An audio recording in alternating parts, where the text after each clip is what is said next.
Anna. The time that I was very, very cold was a time when I was working in Russia, in a small town in central Russia, and I was going to see some friends who lived on the outskirts of the town, and they were worried about me getting lost, and they said that they'd come to the tram stop to meet me, but I wanted to be independent, so I told them, don't be silly, of course I'll find it. And on the day of the visit, it was very, very cold. It might have been -30, but it might have been colder than that. And it was so cold that at some of the tram stops and bus stops there were bonfires lit, special street fires, to keep people warm. And I think it was a day when the schools were closed, when the children didn't go to school because it was so cold.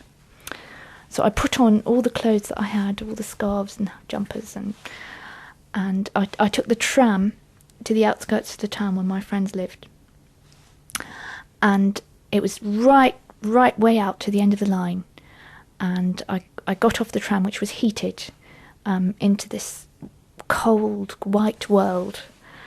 And it was so cold that when you breathed in, little balls of ice formed in your nostrils. You had to keep a scarf over your mouth and nose.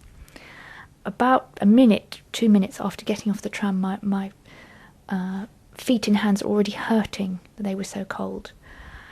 So I was walking around trying to find the flat, but it was completely anonymous, this landscape. And there were these huge snow-covered white blocks, these buildings of 15 or 16 floors, but they all looked exactly the same, and I couldn't find the name of the street either.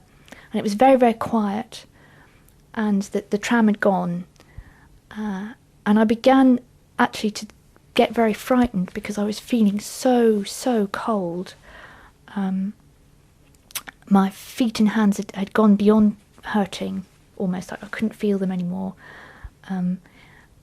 It was quite difficult to breathe because of the icy scarf over my mouth and nose.